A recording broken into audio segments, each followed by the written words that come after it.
বকোৰ জাৰাপাৰত অসম চৰকাৰক বকো সাংস্কৃতিক কেন্দ্ৰৰ উদ্যোগত ঐক্যম সাংস্কৃতিক বিনিময় অনুষ্ঠান।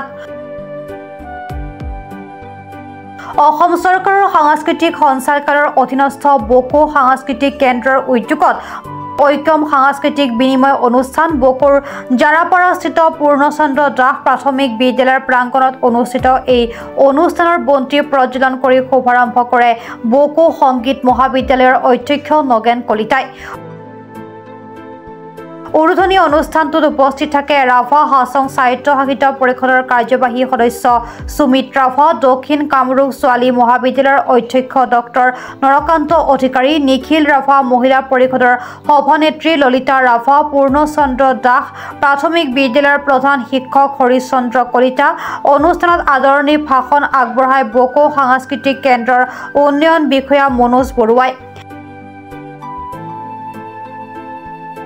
উল্লেখ্য যে জিলমিল ডেন্স ফ্ল'ৰৰ অধ্যক্ষ মনোজ মনৰ মঞ্চ পৰিচালনা আৰু জনপ্ৰিয় অভিনেত্ৰী মমতা দাসে আঁতৰা উক্ত ঐক্যম সাংস্কৃতিক বিনিময় অনুষ্ঠানত বিভিন্ন জাতি জনগোষ্ঠী কলা কৃষ্টি আৰু নৃত্য প্ৰদৰ্শন কৰা হয়। উল্লেখ্য যে অসম সংগীতেৰে আৰম্ভ কৰা সাংস্কৃতিক বিনিময় অনুষ্ঠানটো অনাতাঁৰ শিল্পী শিৱচৰণ কলিতাৰ লোকগীতেৰে শুভাৰম্ভ কৰা হয়। অনুষ্ঠানটোত বড়ো, ৰাভা, টিয়া, কোচ ৰাজবংশী আদি জনগোষ্ঠীৰ সাংস্কৃতিক দলৰ নৃত্যৰ লগতে দক্ষিণ কামৰূপৰ লোককৃষ্টিৰ সাধক সুকুমাৰ মেধিৰ দ্বাৰা পৰিচালিত নাও খেলৰ গীত আৰু মহোহো নৃত্যই অনুষ্ঠানটোৰ সৌষ্ঠৱ বৃদ্ধি কৰে। ইয়াৰ উপৰি উক্ত সাংস্কৃতিক বিনিময় অনুষ্ঠানত জনপ্ৰিয় কণ্ঠশিল্পী তথা ভইচ অৱ ইণ্ডিয়াৰ উত্তৰ পূৰ্বাঞ্চলৰ সোণৰ পদক বিজয়ী ডক্টৰ পাঞ্চুমা ৰাভা আৰু লোকগীতৰ ৰাষ্ট্ৰীয় বঁটা প্ৰাপক শিল্পী ৰাম কুমাৰ দাসকে ধৰি কেইবাগৰাকী জনপ্ৰিয় শিল্পীয়ে সংগীত পৰিৱেশন কৰি উপস্থিত দৰ্শক ৰাইজক আপ্লুত কৰে।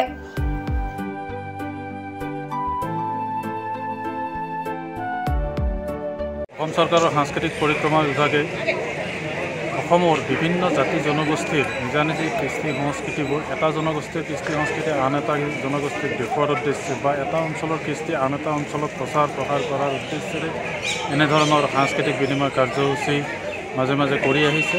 তাৰে অংশ হিচাপে এইবাৰ এই বকোত আমি এই অনুষ্ঠানটি আজি আয়োজন কৰিছোঁ।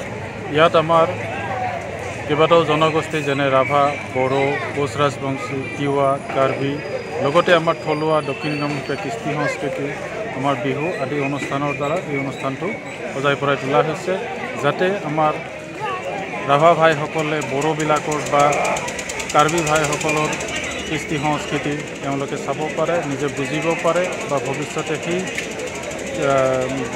কৃষ্টিবোৰ এটা অঞ্চলৰ পৰা আন এটা অঞ্চলত আমাৰ প্ৰচাৰ কৰাৰ কাৰণে যাতে সুবিধা হয়, সেই উদ্দেশ্যে আগতে সেই অনুষ্ঠানবিলাক আয়োজন কৰা হয় আৰু তাৰেই অংশ হিচাপে আজি ইয়াতো এই অনুষ্ঠানটো আয়োজন কৰা হয়। সাংস্কৃতিক সঞ্চালকালয় আৰু বকো সাংস্কৃতিক কেন্দ্ৰৰ জৰিয়তে এই আমাৰ সাংস্কৃতিক ঐক্যম বুলি যে সাংস্কৃতিক বিনিময় আমাৰ এইটোৱে বিচাৰিছোঁ যে আমাৰ বিভিন্ন জাতি জনগোষ্ঠীৰ কৃষ্টি সংস্কৃতিবিলাক একগোট হৈ ইজনে সিজনৰ কৃষ্টিবিলাক জানক, ইজনে সিজনৰ আনজনৰ গীতসমূহ জানক, এটা ভাৱ বিনিময় হওক মত বিনিময় হওক, এনেকুৱা এটা উদ্দেশ্য লৈ পেলাই এই আজি সাংস্কৃতিক অনুষ্ঠানটো আমি আয়োজন কৰিছোঁ বকো জাৰাপাৰা পূৰ্ণচন্দ্ৰ দাস প্ৰাথমিক বিদ্যালয়ত।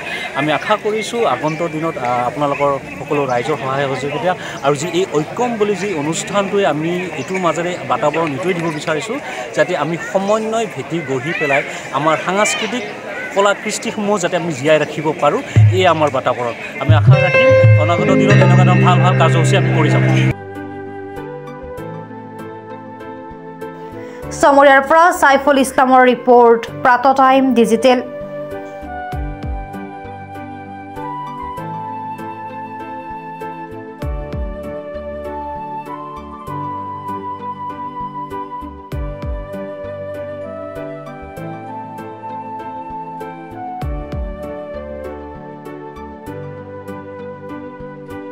অসমৰ সংবাদ জগতখনৰ বাবে এক সুখবৰ।